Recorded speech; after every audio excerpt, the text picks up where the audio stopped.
Dollar की जो है वो कमर टूटती हुई नजर आ रही है, जो कि अमेरिका के लिए खतरा है, असल खतरा रिस्क है, क्योंकि जो भारत ने तजारती जंग छेड़ी थी उसने इसको जो है वो ज्यादा स्पीड लगा दी है कि मुल्क जो है वो आप एक दूसरे के साथ जुड़ रहे हैं।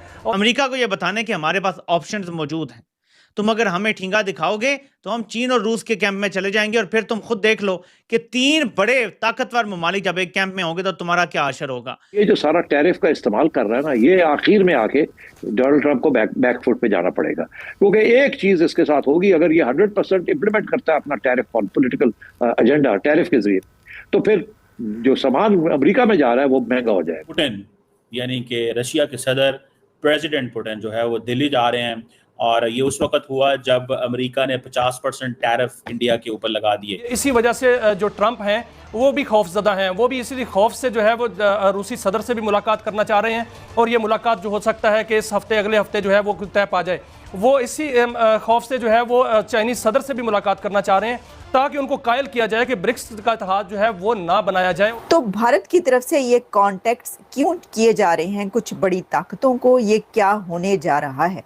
तो एक तो वहां फेल हो गया, अब यूक्रेन में भी फेल हो गया जी। अच्छा, अब उसके लिए तो ये बहुत बड़ा सेटबैक है जी। दुनिया गई भाड़ में, मेरा घर चलना चाहिए। अब ये जो पॉलिसी डोनाल्ड ट्रंप लेके जा रहे हैं, टैरिफ लगा दिया, उससे $10 ट्रिलियन उड़ चुका है मार्केट का सिर्फ 48 घंटे में। $10 ट्रिलियन। बहरहाल ये एक लॉन्ग टर्म इशू है जिसको सॉर्ट आउट करना है प्रेसिडेंट ट्रंप का। प्रेसिडेंट ट्रंप ने कहा है कि चाइना पर भी टैरिफ लगाया जाएगा और चाइना पर भी टैरिफ बढ़ाया जाएगा और 100% चाइना पर टैरिफ लगाएंगे। उससे बहुत कुछ नुकसान शायद अमेरिका को कहीं हुआ है। बहुत बड़ी मुलाकात होने जा रही है, सिग्निफिकेंट मुलाकात होने जा रही है, इससे पूरा आलमी मंजरनामा बदल जाएगा। नमस्कार दोस्तों, जय हिंद। ट्रंप भारत पर जितना दबाव डाल रहे हैं, प्रेसिडेंट ट्रंप को उतना ही नुकसान होता जा रहा है। एक रिपोर्ट की माने तो डोनाल्ड ट्रंप के टैरिफ वॉर शुरू करने के बाद से ग्लोबल स्टॉक मार्केट को लगभग $10 ट्रिलियन का नुकसान हुआ है। ये नुकसान पिछले 30 सालों में सबसे ज्यादा हुआ है। यहाँ तक कि कोविड में भी यूएसए को इतना नुकसान नहीं हुआ था। वही दूसरी ओर ट्रंप का धमकी का असर भारत के स्टॉक मार्केट में हो ही नहीं रहा है। जब से एनएसए अजित डोवाल जी ने प्रेसिडेंट पुतिन से मुलाकात की है, तभी से ट्रंप को बहुत बड़ा झटका लगा है। लेकिन अब जो खबर आई है, इससे ट्रंप समेत पूरे यूरोप को बहुत बड़ा झटका लगा है। दरअसल एनएसए अजित डोभाल जी ने गुरुवार को बताया है कि रूसी राष्ट्रपति व्लादिमीर पुतिन जल्द ही भारत दौरे पर आ रहे हैं। इस दौरे की घोषणा रूस के साथ ऐसे समय पर आई है जब डोनाल्ड ट्रंप भारत और चीन पर टैरिफ का दबाव डाल रहे हैं। लेकिन अब साफ हो गया है कि 3 सुपर पावर अब साथ आ रहे हैं, जिससे ट्रंप समेत पूरे यूरोप की नींदें उड़ी हुई हैं। और ट्रंप को डर सता रहा है कि कहीं भारत LIC को रिवाइव के लिए रसिया चीन का साथ ना दे दे, क्योंकि अगर ऐसा होता है तो यूएस का दबदबा दुनिया में कम हो जाएगा।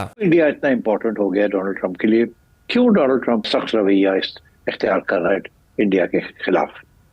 अच्छा, इसमें मेरी एक अपनी तजिया भी है, थियरी भी है, क्योंकि लोगों को समझ नहीं आ रही कि क्या किया है नरेंद्र मोदी ने जिसकी वजह से डोनाल्ड ट्रंप इतना नाराज हो गया इंडिया के साथ। इंडिया तो समझता था कि वो स्ट्रेटेजिक पार्टनर है अमेरिका का, वो तो पाकिस्तान था जो कि स्ट्रेटेजिक पार्टनर अब नहीं रहा था। कि एक्चुअली डोनाल्ड ट्रंप के 3 एजेंडा आइटम्स थे। पहला तो था मागा, मेक अमेरिका ग्रेट अगेन, कि जी move in manufacturing industry back to America, give more American jobs, number 1। Number 2, end forever wars. ये जो जंगें चल रही थी जो कभी खत्म भी नहीं होती थी, जिसमें ये यूक्रेन की जंग, इसराइल की जंग, और भी जंगें, इंडिया पाकिस्तान की जंग, उसका ये एजेंडा आइटम था कि इनको खत्म करना है मैंने, I will and for ever Wars. और तीसरा ये था कि अमेरिकन फिस्कल डिफिसिट जो है उसको कम करना है, और उसकी एक one reason for that, America की डेट प्रोफाइल बड़ी बढ़ रही है। ये जो ट्रेड सरप्लसेस हैं लोगों के अमेरिका के खिलाफ जो कि डॉलर को कमजोर करते हैं, उनको खत्म करना था या कम करना था। ये 3 उसके आइटम्स हैं। अब इंडिया इसमें कैसे आ गया, किस जगह पे आके फंस गया? डोनाल्ड ट्रंप बात तो करता है टैरिफ्स की, मगर टैरिफ्स को वो एक हथियार के तौर पर इस्तेमाल कर रहा है। वो एक्चुअली सारा ड्रामा जो है ये किसी एक मुल्क के खिलाफ नहीं है, ये एक पूरी ग्लोबल जो रिस्ट्रक्चरिंग हो रही है जिसमें चाइना, रशिया, ईरान, ये सारे मुल्क जो हैं, ब्राजील, ब्रिक्स, जी। ये सारे एक नया ब्लॉक बना रहे हैं। अच्छा, एक तरफ डोनाल्ड ट्रंप को इस चीज का एहसास है। दूसरी तरफ ये है कि डोनाल्ड ट्रंप ने कहा था मैं सारे फॉरएवर वॉर्स खत्म करूंगा। इजराइल और फलस्तीन का मसला अभी तक हल नहीं कर सका। इजराइल नहीं बात मान रहा डोनाल्ड ट्रंप की, सीज फायर भी नहीं कर रहा। वहां डोनाल्ड ट्रंप की पॉलिसी फेल हो गई। इसने बहुत कुछ किया है, इजराइल के साथ मिलकर ईरान के ऊपर भी हमला किया है, सब कुछ किया है, इजराइल की हर बात मानी, मगर इजराइल अभी भी अपनी जंग जारी है अगेंस्ट पैलेस्टाइन। कोई बात मानने के लिए तैयार नहीं है डोनाल्ड ट्रंप की on the question of Palestine. वो ये चाह रहा था कि यूक्रेन के अंदर वो वॉर खत्म करे, जी। इसीलिए प्यूटन की तारीफें कर रहा था। हाँ। और मैंने अभी बात हो गई, ये हो गया, वो हो गया, आप प्यूटन को समझते नहीं है, मैं समझता हूं उसको। तो हुआ क्या? हुआ ये कि ये प्यूटन को कह रहा है कि सीज फायर करो।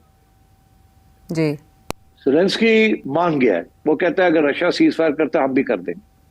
प्यूटन नहीं बात मान रहा। पुतिन ये कह रहा है कि मैं जीत रहा हूं, ये 4 जो स्टेट्स हैं ये रशिया की हैं और हम इनको पूरा जीत के ये अपने पास हजम करेंगे इनको। अगर मैंने अभी सीज फायर कर लिया तो in the mean while Ukraine जो है उसको और भी हथियार मिल जाएंगे और भी उसको सांस मिल जाएगा और आगे बाद में रेजिस्टेंस कर सकता है। इसलिए मैंने रुकना नहीं है। अब मेरा बड़ा नुकसान हुआ है मगर मैंने रुकना नहीं है। मुझे नजर आ रहा है कि मेरी कामयाबी होने वाली है। 1-2 महीने और यूक्रेन नहीं लड़ सकता और हम आहिस्ता आहिस्ता बढ़ रहे हैं। हमारे नुकसान हो रहा है मगर बढ़ रहे हैं हम, और 2-3 महीने के अंदर अंदर ये उसका मौकफ है। तो वो ये कह रहा है कि मैं अब सीज फायर नहीं करूंगा और आप मेरी टर्म्स अग्री करें। क्या टर्म्स है उसकी? कहता है पहली बात तो ये है कि ये सारे 4 इलाके जो है ये मुझे दे दे। दूसरी बात ये है कि जो क्रीमिया मैंने पहले हजम किया था उसको तस्लीम कर ले कि वो भी हमारा हिस्सा है। तीसरी बात ये है कि इसके बाद नेटो में नहीं जाएगा। मान ले कि नेटो में नहीं जाएगा। अब क्योंकि पुतिन मान नहीं रहा जी। तो डोनाल्ड ट्रंप पहले तो इजराइल नहीं मान रहा जो कि इसका बेस्ट फ्रेंड था, जिसके लिए इसने क्या नहीं किया, ईरान के ऊपर हमला कर दिया। इजराइल नेतान्याहू अभी भी मान नहीं रहा इसकी बात। सीज फायर, हॉस्टेजेस, ये वो सब खत्म करें जी। और 2 स्टेट सोल्यूशन, अब्राहम अकॉर्ड के लिए मेरे लिए रास्ते खोलें। वो रास्ते खुल नहीं रहे हैं। सऊदी अरेबिया और बाकी मुस्लिम ममालिक कह रहे हैं जी हम कैसे आगे बढ़े, इजराइल ही नहीं आगे बढ़ने दे रहा। तो एक तो वहां फेल हो गया, अब यूक्रेन में भी फेल हो गया। बहुत बड़ी मुलाकात होने जा रही है, सिग्निफिकेंट मुलाकात होने जा रही है। इससे पूरा आलमी मंजरनामा बदल जाएगा। बल्कि अगर मैं ये कहूं कि पाकिस्तान के ऊपर भी इसके बहुत गहरे असरात होंगे तो ये गलत नहीं होगा।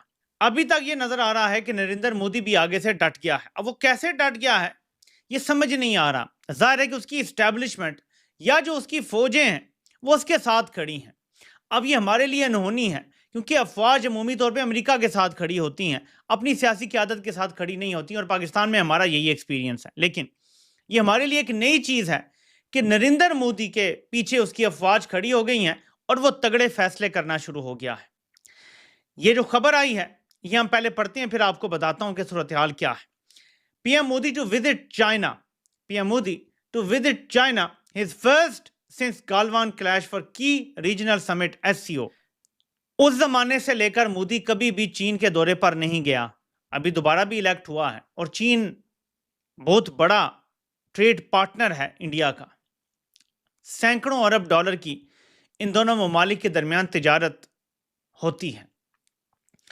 लेकिन